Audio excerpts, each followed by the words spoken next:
Mis padres me excluyeron cuando tenía 18 años, no me hablaron durante 10 años. Hasta que me hice rica. Entonces me invitaron a cenar, pero lo que les dije sorprendió a todos.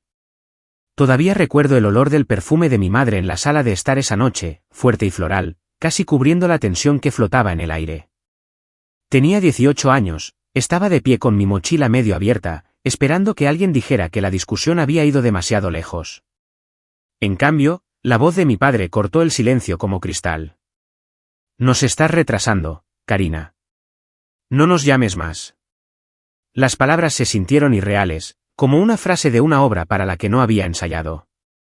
Mi madre no se inmutó. Cruzó los brazos, con los labios apretados, y miró más allá de mí como si ya me hubiera ido. Busqué en su rostro algo, vacilación, arrepentimiento, incluso un destello de dulzura. No había nada. Quería discutir, recordarles los años que había intentado ser la hija que ellos querían, buenas calificaciones, cenas tranquilas, sin problemas. Pero, de pie allí, me di cuenta de que no importaría. Su decisión se había tomado mucho antes de esa noche. Caminé hacia mi habitación, con las piernas temblorosas, y comencé a empacar. Una sola bolsa de lona fue todo lo que pude llevar, jeans, suéteres, un libro de bolsillo gastado que no podía soportar dejar. La casa estaba demasiado silenciosa, solo el crujido de las tablas del suelo bajo mi peso. Nadie me siguió. Nadie me detuvo. Cuando salí, la noche de Nebraska me golpeó con su frío seco. Mi aliento salió en nubes blancas mientras caminaba por la entrada, la casa familiar brillando detrás de mí como si perteneciera a extraños. No sabía a dónde ir, solo que no podía quedarme. Encontré un estudio al día siguiente, con paredes lo suficientemente delgadas como para escuchar a los vecinos pelear a través de ellas. La alfombra estaba manchada y el radiador traqueteaba toda la noche. Conseguía turnos en una tienda de comestibles, empacando artículos hasta que me dolía la espalda, luego limpiaba oficinas después del horario de cierre solo para pagar el alquiler. Por la noche, me acostaba en la cama estrecha, mirando el techo agrietado. El silencio me oprimía hasta que las lágrimas nublaban mi visión. El sonido de las vidas de otras personas, risas a través de las paredes, pasos encima de mí, hacían que la soledad fuera más intensa. Me dije a mí misma que no me rompería, que encontraría una manera de seguir adelante, incluso si ya no tenía a nadie a quien llamar familia. Esa noche fue la primera lección de vivir sola, y marcó el comienzo de 10 años de silencio que darían forma a todo lo que vendría. Los años pasaron, uno tras otro. Cada uno marcado no por hitos familiares, sino por la ausencia. Al principio, intenté contactarlos. Envié tarjetas de cumpleaños, paquetes de Navidad, incluso cartas manuscritas llenas de actualizaciones sobre mis clases y las pequeñas victorias de mis veintitantos. La mayoría regresaron sin abrir. Los sobresellados con devolver al remitente. La vista de mi propia letra regresando a mí fue peor que cualquier maldición. Para el segundo año, dejé de esperar una respuesta. Aún así, no podía evitar marcar su número en días festivos, solo para escuchar el tono hueco antes de que el contestador automático se activara. Me sentaba con el auricular pegado a la oreja, imaginando lo que diría si alguien respondiera. Finalmente, colgaba sin dejar un mensaje. Mientras tanto, sus vidas continuaron. Veía destellos en el periódico local o en las redes sociales, a través de conocidos comunes, mis padres sonriendo en galas benéficas, celebrando aniversarios con copas de champán a juego, posando frente a la casa que habían remodelado después de que me fui. Parecían una familia a la que nunca le había faltado una pieza. No me mencionaron, ni una sola vez. Así que me volqué hacia mi interior. También trabajé, a veces 3 empleos a la vez, empleada de tienda de comestibles, camarera de restaurante, conserje nocturna. Los salarios eran pequeños, pero ahorraba cada dólar que podía. Las clases nocturnas llenaban las horas en que el agotamiento amenazaba con devorarme. Estudié negocios y contabilidad, creyendo que el conocimiento podría ser mi salida del ciclo. Los cumpleaños pasaban con un trozo de pastel comprado en la tienda, comido sola en mi apartamento. Las mañanas de Navidad significaban trabajar turnos extra mientras las familias compraban o viajaban. Aprendí a encontrar consuelo en las pequeñas cosas, una sonrisa amable de un extraño, un libro usado que tenía notas de otra persona en los márgenes, el orgullo silencioso de pagar el alquiler a tiempo. 10 años se construyeron a partir del silencio y la supervivencia obstinada. Cada uno superponiendo resiliencia sobre la herida abierta que mis padres habían dejado. Y en algún lugar de ese silencio, la base de la persona en la que me convertiría estaba tomando forma discretamente. Sucedió casi por accidente. Una mañana, mientras tomaba café barato antes del trabajo, noté un anuncio de ejecución hipotecaria en los clasificados. La imagen era granulada y mostraba un dúplex deteriorado con pintura descascarada y maleza crecida. El precio era lo suficientemente bajo como para hacerme detener. Arrancé la página y la llevé doblada en mi bolsillo todo el día, los números dando vueltas en mi mente mientras pasaba los comestibles y limpiaba los mostradores. Esa noche, me senté a la mesa de mi cocina con una calculadora y un bloc de papel. Sumé mis ahorros, los pocos miles que había logrado conservar después de años de escatimar, y me di cuenta de que apenas podría lograrlo. Solicité un préstamo modesto, esperando a medias que se rieran de mí en el banco. Pero cuando los papeles se deslizaron sobre el escritorio y firmé mi nombre, algo dentro de mí cambió por primera vez desde que me fui de casa. Estaba eligiendo construir, en lugar de solo soportar. El dúplex se convirtió en mi segundo trabajo. Después de terminar mis turnos, iba con herramientas que apenas sabía usar. Raspé pintura hasta que me dolieron los brazos, parchaba agujeros en las paredes y aprendí a detener una fuga viendo tutoriales hasta altas horas de la noche. Era agotador. Pero, a diferencia de mis otros trabajos, este trabajo me daba algo que podía ver. Lentamente, el lugar se transformó. Cuando alquilé las unidades, los primeros cheques de alquiler se sintieron más pesados de lo que debería el dinero en efectivo, como si llevaran la prueba de mi valía. Ya no solo estaba sobreviviendo, estaba creando algo estable con mis propias manos. Ese dúplex llevó a otra pequeña propiedad, luego a otra. Cada una conllevaba una lección. Cada una me daba un poco más de confianza. Con cada contrato de arrendamiento firmado, el silencio que mis padres dejaron atrás se hacía un poco menos sofocante. Todavía estaba sola, pero las paredes que construí y los techos que reparé eran un recordatorio de que no necesitaba su aprobación para seguir adelante. Y, sin darme cuenta, estaba sentando las bases para un futuro que ellos no podían predecir ni controlar. Era un martes gris cuando mi vida dio un vuelco. Me detuve en una gasolinera de la esquina después del trabajo, y, además, se me antojó un sándwich de microondas en el mostrador. Añadí un boleto de lotería casi como una ocurrencia tardía, deslizando un billete arrugado sobre el mostrador. Ni siquiera revisé los números esa noche. El boleto quedó olvidado en mi refrigerador hasta la semana siguiente, cuando las noticias informaron que nadie había reclamado el premio. Por un capricho, lo saqué, entrecerrando los ojos ante los números bajo la luz de la cocina. Uno por uno, coincidían. Mis rodillas casi cedieron. $7 millones. Por un largo momento, me senté en el suelo, el boleto temblando en mis manos, el zumbido del refrigerador llenando el silencio. Pensé en todas las noches que había sobrevivido a duras penas con café y determinación, en los dúplex que había reparado con las manos sangrando, en los cumpleaños pasados sola, y ahora esto. Pero años de vivir al límite me habían forjado disciplina. No salí a comprar un coche de lujo o una mansión. En cambio, llamé a mi banquero. Hablé con un abogado. Y tracé planes tan cuidadosamente como lo había hecho cuando calculé por primera vez los pagos de alquiler de ese dúplex. El dinero podía ser un regalo o un arma, y yo sabía mejor que nadie que no debía dejar que me controlara. Cuando el periódico local publicó una historia sobre la mujer discreta que se hizo rica, me convertí en un titular. De repente, antiguos compañeros de trabajo que no me habían hablado en años dejaron mensajes. Conocidos que apenas recordaba enviaron solicitudes de amistad. Los vecinos se demoraban en mi buzón, curiosos y sonriendo demasiado. El ruido era abrumador. Pero mantuve mi círculo pequeño, sin querer cambiar la paz por la que había luchado. Luego, una tarde, mientras me acomodaba con un té, sonó el teléfono. Casi lo dejé ir al buzón de voz hasta que miré la pantalla. El nombre me paralizó donde estaba sentada, mamá. Las letras brillaban en marcado contraste, como si hubieran estado esperando todos esos años el momento adecuado para aparecer de nuevo. Levanté el teléfono, mis manos repentinamente frías, y presioné contestar. Por un momento, no pude hablar. Escuchar su voz después de 10 años fue como ser arrastrada hacia atrás a otra vida, una que pensé haber enterrado.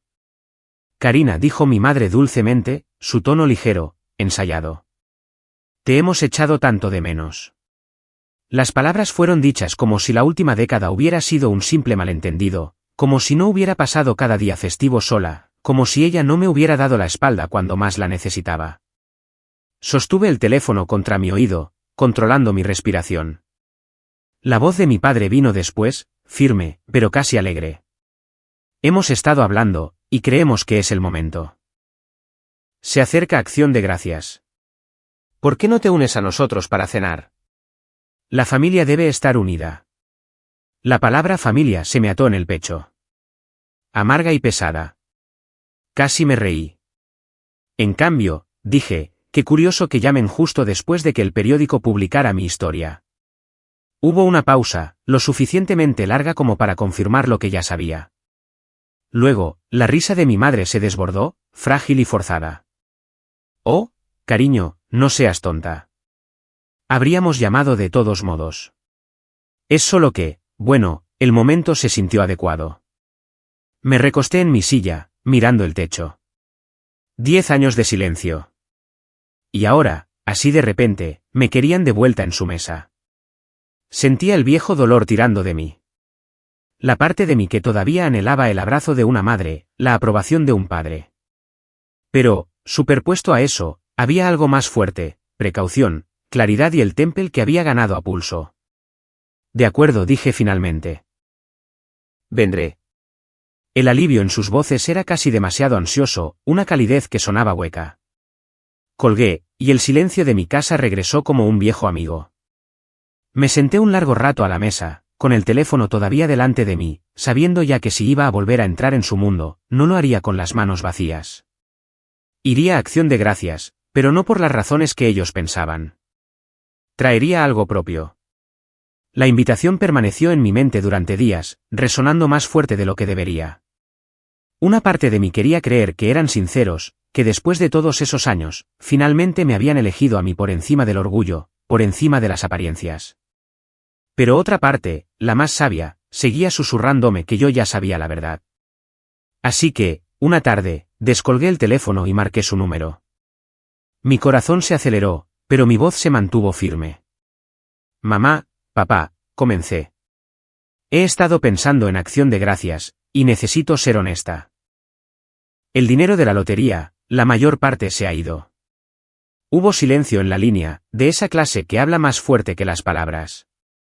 Seguí adelante, haciendo que mi mentira sonara frágil, creíble. Me metí en algunas inversiones arriesgadas. Comercio en línea, criptomonedas. Pensé que era más inteligente de lo que era. Lo que me queda apenas cubre mis gastos. La voz de mi padre fue la primera, plana y cortante. Eso es desafortunado. De verdad que lo es. Pero quizás sea mejor que no vengas este año. Céntrate en ti misma. No hay necesidad de añadir estrés a nadie. Mi madre se apresuró a intervenir después de él, con un tono falsamente comprensivo. Sí, cariño. Debes cuidar tu salud. Estas cenas pueden ser abrumadoras, y no querríamos que te sintieras avergonzada. Esperemos hasta que las cosas estén mejor. Cerré los ojos, dejando que las palabras se asentaran como piedras en mi pecho. 10 años de silencio, rotos solo por el olor del dinero. Y ahora, con la ilusión de la riqueza desaparecida, ya era prescindible de nuevo. El dolor era agudo, pero debajo había una corriente de poder que no había esperado. Habían mostrado sus cartas. Ya no tenía que preguntarme si la llamada había sido sobre reconciliación o codicia. La prueba me había dado mi respuesta. Ya veo, dije suavemente, mi voz tranquila, aunque mi garganta ardía. Gracias por ser honestos.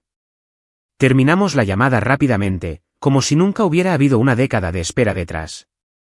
Colgué el teléfono y me senté en silencio, una extraña mezcla de dolor y satisfacción tejiéndose en mí.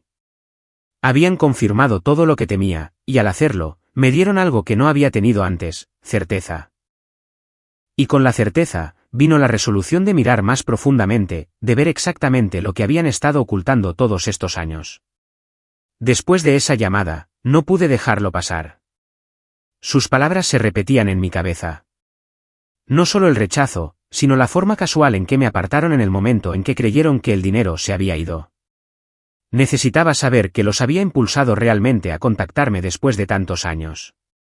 Empecé discretamente, buscando registros públicos en línea. Lo que encontré fue un rastro de tinta roja. La casa de la que se jactaban en el periódico estaba hipotecada hasta el tope. Los pagos de impuestos a la propiedad se habían retrasado varias veces. Los expedientes judiciales mostraban 2 pequeñas demandas de contratistas impagos. Cada documento pintaba un cuadro que no se parecía en nada a la imagen perfecta que habían proyectado durante tanto tiempo. Cuanto más profundizaba, más feo se volvía. Sus nombres aparecieron en directorios comerciales vinculados a empresas de corta duración que se disolvieron en deudas. Mi madre había firmado préstamos que claramente no podía pagar.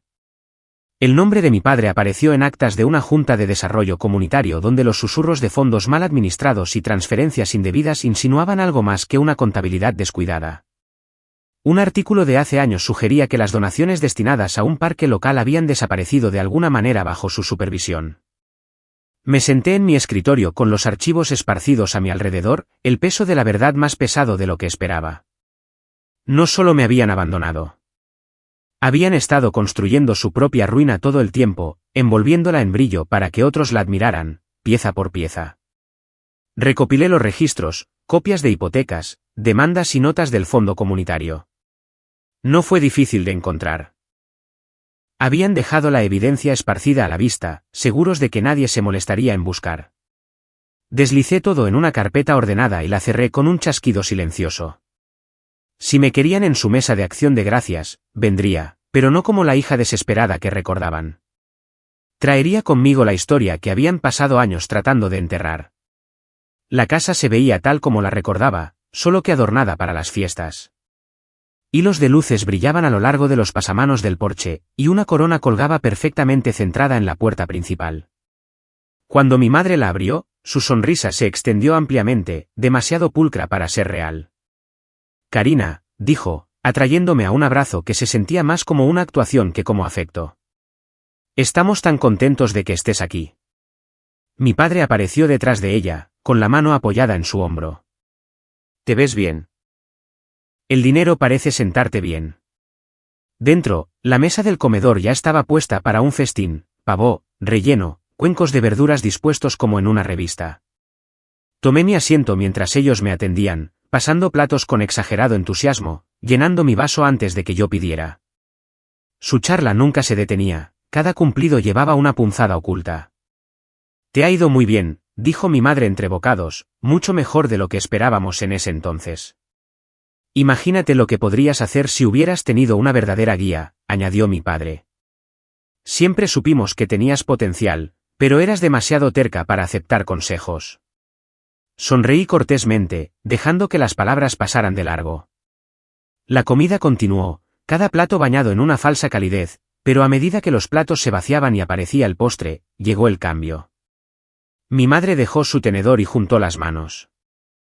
Karina, queríamos hablar contigo sobre algo importante. Mi padre se inclinó hacia adelante, bajando la voz. La verdad es que hemos pasado por un momento difícil. Nada que no podamos arreglar, por supuesto, pero iría más rápido con tu ayuda. Contuve el aliento, esperando. Necesitamos 200,000, dijo mi madre rápidamente, como quien arranca un vendaje. Para estabilizar las cosas, para salvar a la familia. ¿Puedes hacer eso por nosotros, verdad? Después de todo, somos familia. Sus ojos estaban fijos en mí, hambrientos y expectantes, como si toda la noche hubiera estado conduciendo a este único momento. Metí la mano en mi bolso y puse una carpeta sobre la mesa, deslizándola hacia ellos. Su charla se detuvo, sus ojos volando entre ellos y la sencilla cubierta de Manila. ¿Qué es esto?, preguntó mi padre, con voz cautelosa. Ábrelo, dije, manteniendo mi tono uniforme. Los dedos de mi madre temblaron al abrirlo. El color se le fue de la cara mientras hojeaba la primera página, registros hipotecarios, avisos de impago, expedientes de demandas. Pasó otra página, luego otra, cada una peor que la anterior.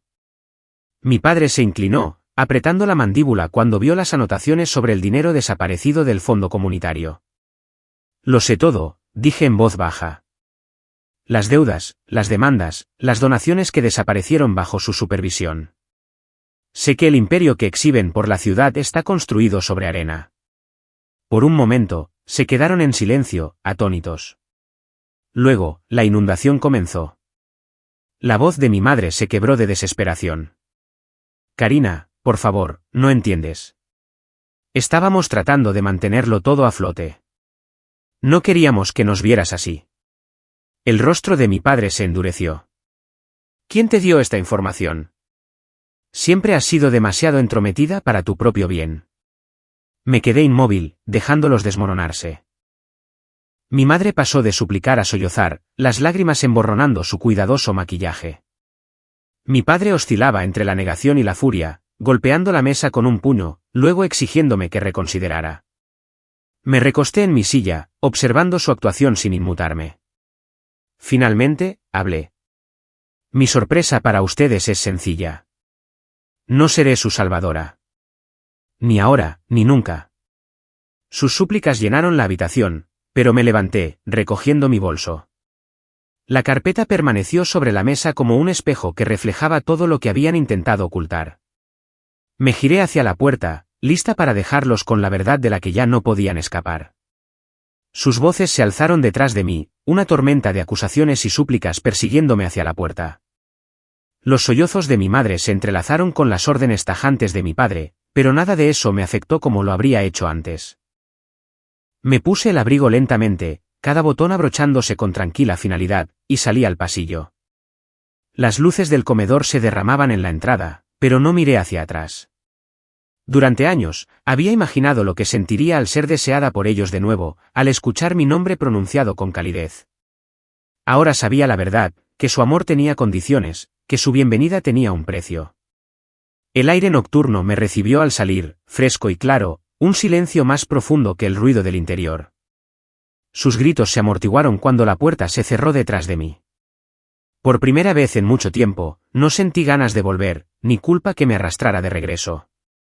Caminé por la entrada, mis tacones crujiendo sobre la fina escarcha que se formaba en el pavimento. Con cada paso, el peso que había vivido en mi pecho durante 10 años comenzó a levantarse. Ya no cargaba con la necesidad de su aprobación ni con el dolor de preguntas sin respuesta. En la acera, me detuve, respirando la quietud del tranquilo vecindario. Pensé en la vida que había construido, la fuerza que había forjado a partir del abandono y la paz que provenía de elegirme a mí misma. Luego, me giré hacia la calle oscura y caminé.